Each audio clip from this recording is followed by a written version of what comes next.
Now I would like to invite Dr. Shirin Shahera from the Department of Medicine, University of Massachusetts Medical School, and she is also from the United States of America. So Dr. Shirin, the floor is yours, and you are welcome. Thank you so much. Am I audible?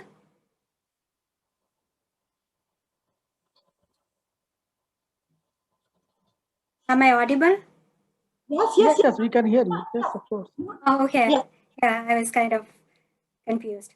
So, yeah, so I'm Sharon Sahira. So I'm a postdoctoral associate at the University of Massachusetts Medical School in USA. So I want to thank the organizers for the opportunity to present at the first International Conference on Migration and Gender Issues. I feel privileged. Thanks so much. So the topic that I'm going to present today is do challenges pave the way to success for women scientists? So we have been listening to a lot of presentations. The previous presentations we have been listening to has been dealing with a lot of gender issues. So what we understood is that women can play a pivotal role in the progress and sustainability of the world if they are promoted, that is by empowering them through education and providing them employment opportunities in engineering, science, technology, and also by changing the social stereotypes that restrain them from their career growth. So we know that there is some lack in having this equal gendership. So now, first, let me give you an idea about what is really happening to the women in the field of STEM, that is science, technology, engineering, and math. So this figure here shows the leaky pipeline. Leaky pipeline is actually a metaphor that is used to describe the loss of women uh, before becoming, before promoting to the senior roles. So if you look into colleges, we know that the proportion of girls graduating is more or less equal to the number of boys. And also, women represent 50% or more in the graduate programs, that is PhD. But this number starts to drop when you move up the career ladder. If you look at the number of postdoc, it is very few. And then when you look into the number of women faculty, that is tenure track, women faculty, it is even lesser. What is interesting is that if you try to club, say, another dimension to gender, say color, race, then this is so low, stating that there is a lack of long-standing cycle of not supporting women in science. So we have a clear picture in front that there is a lack of support and encouragement for women to move up their career or say getting promoted to move up the ladder. So we can see this leakage or dropout in all stages of academia, but this is more evident in women doing their postdoc. Why so? Because it is a transitional stage where women face more both personal as well as professional challenges, where they are forced to take a decision whether to continue with in the academia or find an alternative option. So that is where women take the option that, okay, I am moving out of the academia. So that is why the percentage of women getting tenure track faculty is lower. Now, being a postdoc, it is, I can relate to the challenges and the barriers that is faced by the women postdocs. So I'll give you, so my presentation is based on the challenges that are faced by particularly women postdocs and how they overcome these challenges to become successful faculties. First, let us look at the barriers that prevent or block the growth of women postdocs. First is the gender itself. Because being a female, our society has a normal notion that when female are given a leadership roles, they tend to fail. They are more likely to fail. This notion is there. So they are prevented from getting promoted and also from the hiring process. Second barrier is the imposter syndrome. That is a feeling that one feels like I am not competent or good enough, even though they have proven themselves. Women tend to attribute their success to temporary causes like luck, whereas men attribute their success to stable qualities within themselves. So, imposter syndrome of questioning your own ability is a barrier. Now, another thing is that most of the women are not valued to the same extent as that of their male counterparts, even though they are as equally productive. This can be seen in some workplaces where they have gender pay inequality and female also have fewer chances of getting promoted. Now, another reason for women being drop out of their academic career is the question whether and when to have children. The decision of whether to have a kid itself creates a lot of stress on the women postdocs. And if you see the statistics, it has been shown that a married girl with a young child is less likely to get a tenure track position compared to a married man with young children. So there is a lot of gender issues happening. Now, we need to think that this is all happening in the most academic setting where you think that, okay, all these intellects are more aware of the social injustices happening within the society and they should be acting as critics. But in the real life scenario, that is missing, right? So what are the challenges that women postdocs face? So being a postdoc can actually it can be both rewarding as well as challenging. Rewarding because we have flexible hours of time. We don't have a fixed time of working. And there is no additional responsibility of teaching or administration. We just have to do our research and publish papers. Now, what is challenging is that most of the time these flexible hours are so long. Most of the days it is so long. And the second one is the uncertainty that stick with the postdoctoral training. We are not sure once we finish the postdoctoral training whether we can get a permanent job or not. Now, second challenge is the biased sexism. Like in certain workplaces, they are not respected, they are not supported, and they are not treated equally, even though they are as productive as their male counterparts. And this is evident in the number of publications coming from male authors. And you know that these publications serve as a criteria when academic employers are looking for a potential candidate. They look for the quality and the quantity by looking at the number of publications that one has. So this pushes back women candidates from getting a position. And now the timeline. So every postdoc is given a specific timeline. That is, within this timeline, you have to publish and then move on with the career. And say, just say that, okay, the postdoc decides to have a kid during that timeline. She loses that precious time. And now she has to work an extra year or so to get the publications. And still she will be left far behind compared to her male counterparts. And also in most of the universities that they don't provide this paid maternity leave, which makes it difficult for the postdocs to have a family. And they say that, okay, it is the decision of the postdoc to have a baby. So they should pay the penalty in the form of not getting a position. So it's called the baby penalty. Now, next thing is the uncertainty of future career, where you're going to and what you're going to become. It creates a lot of mental stress on the women postdocs and take a toll on their mental health, which ultimately decreases their productivity. And this postdoc also try to maintain a work-life balance, which is quite difficult. Say being a postdoc, you are expected to have a minimum of 2 postdoctoral training. So say it means that you need to move out of universities or move between cities. It means that if you have a family, you have to move with the family. Given that the salary is so low, think about moving with the family to a different place. That creates a lot of stress. And depending upon the universities, there is other barriers. Say all institutions have different policies to protect the postdocs as such. But the problem is that they are not able to identify where the postdocs actually belong, because the universities recognize the graduate students and the faculty, and the postdocs come in between.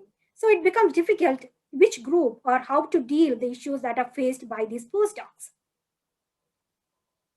And the main important thing, it comes when you have this mentorship, because the postdoctoral trainees are mentored by a scientist or a PI. Say if you have got a very supportive, very encouraging mentor, then you are good, and that plays a significant role in moving up the career ladder. And also, as I mentioned, as institutions fail to recognize the postdoc themselves do not know where they belong. So there is an identity crisis happening within the postdoc, within the women postdoc, that pose a challenge for their career growth. Now, as I mentioned, as you can see here, there are several personal and professional factors that actually determine whether the women postdoc will ultimately stay or leave the academia. Now, what are the coping strategies? We know that irrespective of these challenges, we see a lot of successful women faculties, right?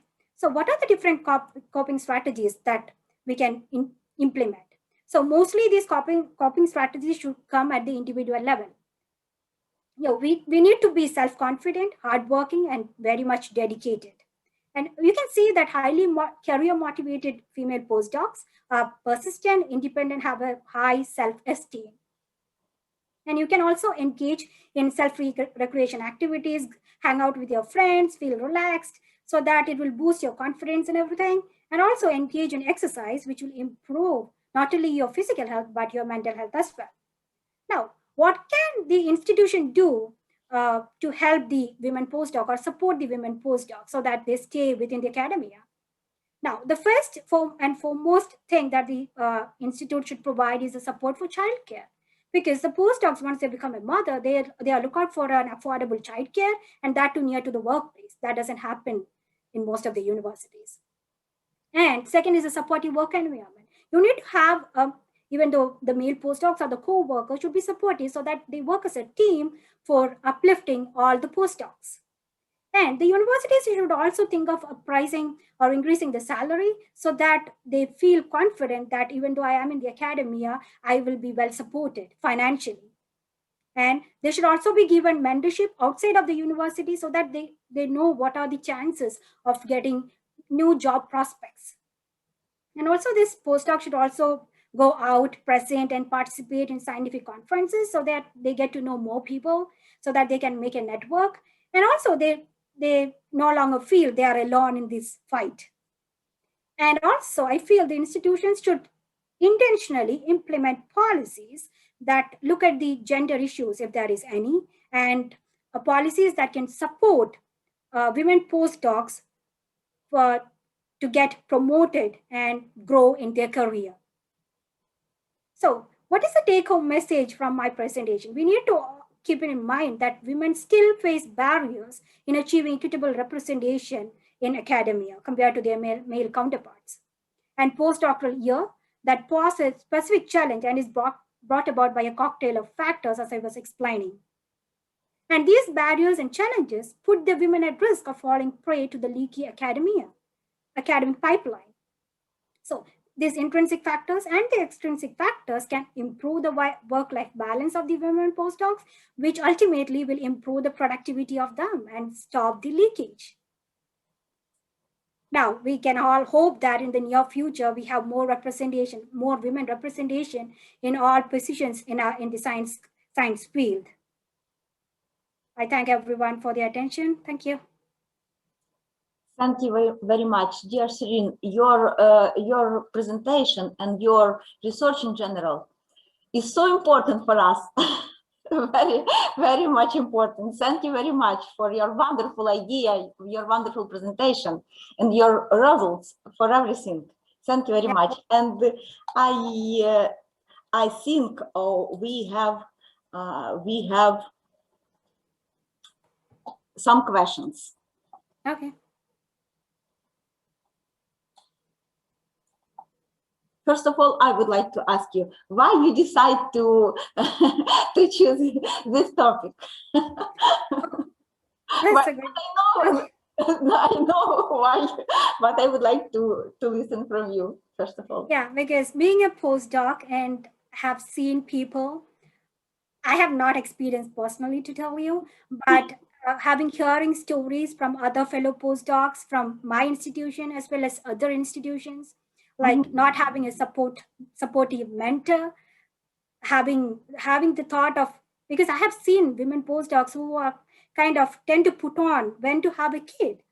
Say they put on like, okay, they will be like, okay, next year I'll have a kid, or then after next year they'll be keeping on thinking it. Then they never have a kid. Once they are 35 or 36, there is added complications for both the mother and the child. So this happens when you don't have a supportive mentor and a supportive environment to work on. So I think that has to be looked upon by the university seriously, and come up with policies that can protect these interests. They're not personal interests, but that is for the interest of the society, because we also need to have a family life irrespective of the professional life. We need to move on in the career, and we should not be looked upon, as somebody was mentioning before, we should be looked upon as human beings having the same capability as that of a male counterpart. It is just that we need to have kids. We can only give kids, right? So we should be respected for that and given the equal respect. We are not asking for more, just equal representation everywhere. And just take into consideration the time that is lost during this maternity leave, and think about how productive she was after that or before that, so that it will be kind of equality. Just not, okay, she lost these many years being a parent, so she might be thinking of having another child during the next few years, so let's not think about that female candidate. So that happens in most of the, say for example, if you look for a mentor, he'll be like, are you married? That would be the first question. Second is, you have a kid, or are you thinking of having a kid in the next year or so? I'm like, what? Weird. Right? Yeah. So it depends on how the mentor you get, the university you get in. So there are so many factors that decide on how successful you become. So that's why I wanted to tell people that it's not easy to be a postdoc. Wonderful. Thank you very much. It's so important to speak about that. It's so important to find maybe solutions, and wonderful. I'm very, very grateful for Thank you for your time. And also Tulay would like to ask you something. So hi again. I'm not in the bus right now. I'm walking, and it was an amazing research, as Professor Cohen and Oksana stated. Actually, it's not the only postdoc situation should be sustainable, and the whole academic career should be sustainable, which means I have friends and they have studied something like 4 years, 5 years for their PhDs. And then what happened? They're out of the academic area because lack of position. This is not fair, actually. So thank you for your research. Thank you for raising that issue. Thank you. Thank you. Thank you again, Shirin. Really, your research is very important for all of us. So thank you very much again. Thanks so much. And see you soon. See you.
but persevere. People are listening, I think, and so that's really good.